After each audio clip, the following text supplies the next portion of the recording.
And hello, and welcome to the Criterion Connection. I'm Wade. And I'm Joe. And today we were doing a noir film, very different from the last three films we did, the most previous episodes. We are doing Carol Reed's The Third Man. It's from 1949. It's got Orson Welles, and he's on the cover. Yep. But he's not the star. He's not the star. The star is Joseph Cotten, who's another great actor at the time. Yeah, and it's filmed in Vienna, I believe, or, it's supposed to be in Vienna. It takes place in Vienna. Yeah. I'm not sure if it was actually filmed there. Yeah, it's basically this novelist, Harry... Wrong already. No. Holly Martins. Holly Martins, sorry, there are two H's. Holly Martins. It's okay. And then there's Harry Limes. Even Harry's girlfriend calls him Harry half the time, so it's all good. We can forgive him. Forgive him. Yeah, so we have...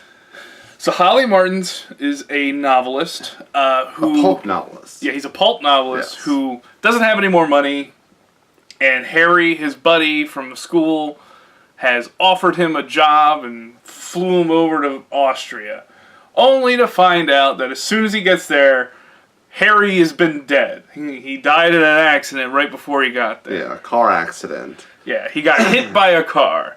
Yeah. And basically... the pulp novelist kind of goes... I have my own He's got a mystery. And so he wants to get to the bottom of it. Because the cops eventually reveal that Harry wasn't a good fellow. Oh, no. He was in some rackets. And he's like, so what if he's like selling... penicillin. No, because he was like... the examples he gives, like... some like petty like little things like, so what if he's selling bogus lottery tickets or whatever it was. I can't remember, but the guy's like, he's like, it's not like he killed anybody, and he's like, I wouldn't be so sure. Yeah, damn Harry Limes. And then we discover that he had a girlfriend, an actress girlfriend, Anna, and he had some weird friends like Baron Kurtz. Yeah, I'm sorry. He had the dog. Yeah, and so did Dr. Finkel. Remember, Finkel, not Winkle. Finkel.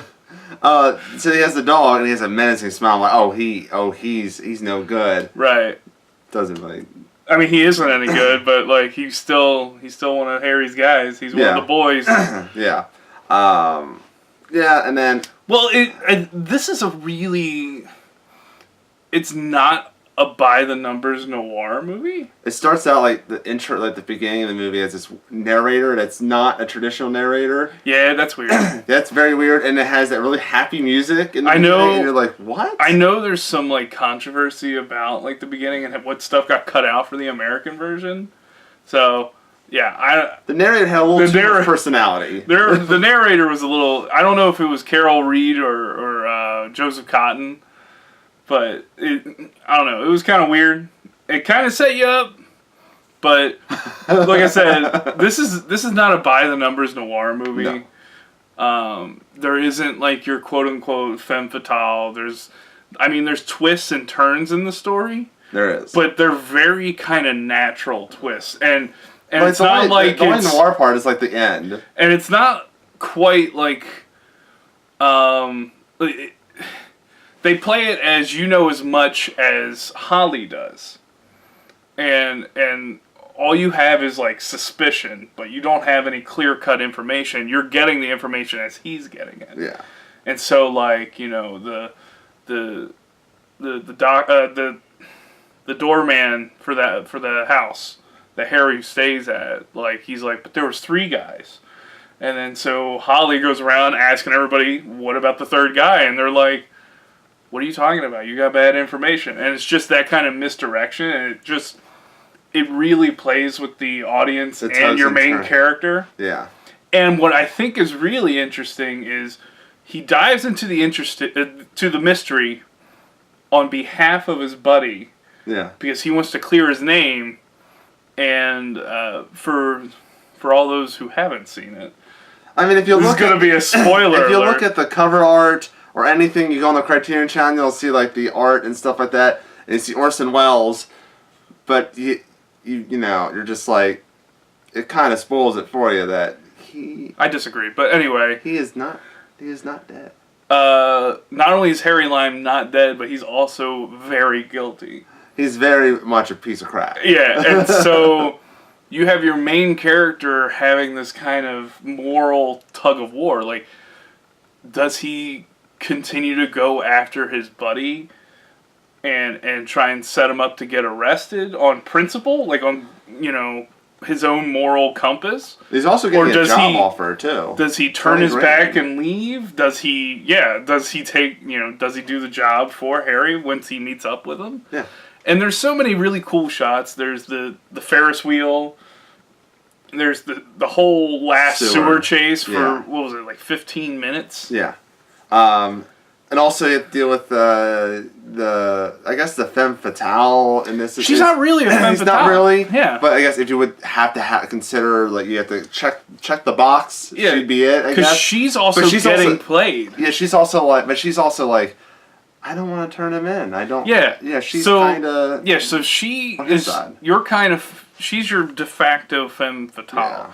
Basically, Holly also kind of falls in love with her, and he wants to see that she, because she's, turns out, is not Austrian. She's Czechoslovakian, which means that Russia has claimed. And there's a weird thing, like, there's a weird underlying, like, this is after World War II. World War II, yeah. And you have, like, the whole, like, the issues with the countries and all that. And well, Berlin was the same way. They had it split like that, where it was each of the three European and American powers, and then you had Russia also with their claim. That was kind of how Berlin was set up, too. Yeah. But she is, potentially going to get extradited back to the Russian side. And so she doesn't know everything either. She thinks Harry's dead. Yeah. And he doesn't seem to care as much about her, even though he still does. He's pretty much a piece of shit. Yeah, he's kind of a piece of shit. But Holly wants to make sure she gets out all right. So he tries to set it up to where he'll be conscious, like he'll clean his conscience about what he knows about Harry and everything, and he can get her out of Russian hands. And I love that. What makes it great is that and it doesn't really work. the whole, like, independence thing is a nice paints the picture a little bit more of the scenery and stuff like that. It doesn't go super hard. Like, a good example of what I mean by super hard is the remake of Suspiria, where they're like, oh, this is a war-torn Berlin, because the school is right by the Berlin Wall. We have radios of the Berlin stuff. It's just like, we get it. But in this movie, it's very, like, subtle. It's not. Yeah, it's not overbearing. The only times it comes up is with the investigation, because you have your British officer, and he constantly is working with this Russian liaison. Yeah. Who's also, like, they're the international police at this point, because they're in the international zone of Vienna. And so, the guy comes and he's like, I need that passport back. And he's like, really? We're going to go do this? But he's not going to fight it. Yeah. Because they're technically on the same side. I mean, it's really interesting kind of international politics and dealing with, your own moral feelings. Because, your main character's like, this is my only and best friend. Yeah. And then it turns out this guy has... And his job. Yeah. and the job that he was hoping to have. And it turns out his buddy, is stealing medicine, diluting it, and technically killing people. Which is like... And even worse, it's kids. Yeah. On top of it. And he's just like... I don't give a shit. And he's like... Ferris always like, I don't care. You care about those specks of dust down there? Yeah. It's such a great... Like, Orson Welles is so good for as little as he's in it. Yeah. He's on the cover, but he's not... He's in it 30% of the movie, maybe? At best. Yeah. Because the whole time... The sewer thing is the whole, like, his longest part. Yeah, because there's a point... Like, the only time it's revealed was when Holly's like, I'm leaving, whatever. This is all hopeless. Harry was a jerk. And then he sees Harry in the doorway when that light kicks on. And he goes, Harry. And, like, it's one of those moments that also catches the audience off guard. They're like, holy shit, like, that's the guy? Like, he's not dead? Yeah. And then you're reinvested in the movie. And this is, like, an hour in. Yeah. Yeah, so it's like at the it's end a of the really second awesome act. like mystery that like slowly doles out the details. Yeah. And I thought it was great. So, here's the question. This is a tough one to do because of the availability of it. Yeah. Buy, rent, or skip? It's buy. It's buy. Is it still out of print? As a Criterion edition, it's out of print. Okay. I bought the Studio Canal edition a couple years ago. I'm not sure how in print that is, but I'm sure you can get a copy somewhere. I'd say buy as well. Mm-hmm. If you can't find a copy, it's on the Criterion channel. Yeah. And the Criterion channel, like, I love the channel. This is a really cheap plug or whatever, but we're not sponsored by them. But if you want to pay us money, Yeah, we wish we were. Pay us. But if you go, they have all the supplements on it. It's like really nice app, and it has this movie, and it's. I think there's a couple different commentary tracks.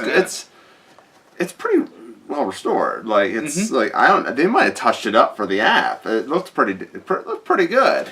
Because they did the brief Blu-ray release like right before I started working at Movie Stop, and it went out of print by that point. Yeah, like it was like nice. Immediately like an $80 Blu-ray. It looks very nice. But yeah, I'd say buy. If you can't find it, definitely stream it. Yeah. On the channel, it's there. And whenever it is available, snatch it up. Yes. Yeah. So that'll do it for this episode of the Criterion Connection. What did you think of The Third Man? What's some other Criterion Noir movies we should do? I mean, there's plenty of them. Carol Reed, considered one of the greatest directors of all time. Are there other Carol Reed movies we should watch? Yes. Considering this was once voted the best British film ever made. Yes. It's got 99% on Rotten Tomatoes. You know. That poor 1%. I don't know what they are thinking. That's gotta suck. Anyway, yeah, let us know in the comment section. Also in the comment section, give us more suggestions for episode 100, which is June 19th. I'm still trying to figure out polls. Like, YouTube does not want to help me find it. No. So, worst case, we might do like, you comment on this video and we'll tell them whatever. Right now we have, I haven't looked at the recent comments for the past 2 episodes, but I know that Seven Samurai and Qui-Gon are choices. I've seen some of the comments. I think we did one of those movies already. We have not. But what well, not one of those 2. Oh, okay. But one of the ones I saw, I think we've done, and I'll talk to you afterward. Okay. But yeah. Yeah, let us know. It's June 19th. That's episode 100. We'll pull out all the stops. We'll decorate the set. I'll probably forget. Anyway, so until next time, I'm Wade. And I'm Joe. And we will see you later.